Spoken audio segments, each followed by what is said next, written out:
Okay, so sorry, I got cut off there. Apparently this is too long, so I'm going to try to wrap up in about 5 minutes here. Okay, so that went over the basics of how I do my discussions. I just want to talk about a couple of things that came up for me as I was going through this process of checking the recipe cards. So, as I mentioned, one of the things that I was really having a hard time with is this concept of, do I want them to find the right answer, or do I want them to struggle with the content or wrestle with the material? And in a way, this is kind of a false dilemma for me because I want them to do both. Because in my discipline, inquiry is the content. And so if they are struggling with something or asking good questions or thinking critically, that is the right answer. And so to distinguish between, are we just presenting ideas or are we finding the right answer, it's almost not a clear-cut distinction for me. So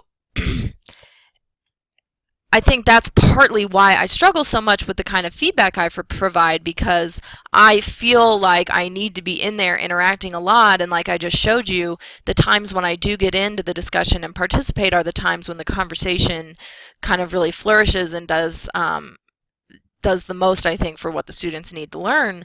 But at the same time, I want them to be doing that. And so I really like, it's almost just silly to me that I haven't been doing this so far, but I like what Eric says about different things for different purposes, in the sense that I think I could move some of what I'm going for in terms of the interaction and the wrestling with the ideas into an open discussion, and make these weekly content-based discussions a little bit more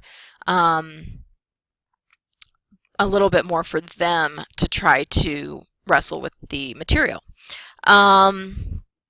Let's see, what else did I want to say? I just had a couple of questions like under the instructor role. So checking in, facilitator, and watching for errors. What is really the difference between those two things? Because I feel like I'm trying to do all of them. So again, that speaks to the fact that I'm trying to do all three of these top categories with my one set of discussion assignments.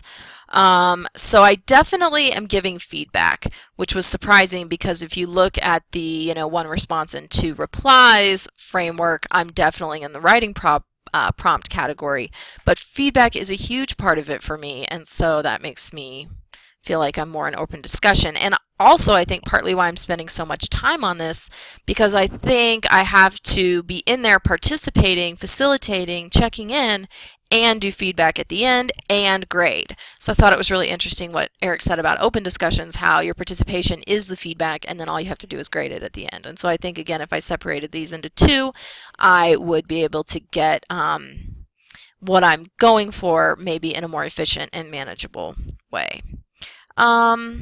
Okay, I think that's it. I'm still not sure which thread I'm going to put this under, which topic. I think it'll be under the other, because there isn't a topic for these content-specific discussions. But I think in the future what I'll do is I'll move my more content-specific discussions into writing prompts, and then I'll have open discussions that target the articles more directly, because I think discussing the articles just generally is something we would do in a face-to-face class that gets lost in an online class when I'm constantly trying to have them tie it to some of the content like thesis statements or whatever. So maybe again, if I separate those into two, I will be able to make more sense of it and make it more manageable for me, actually.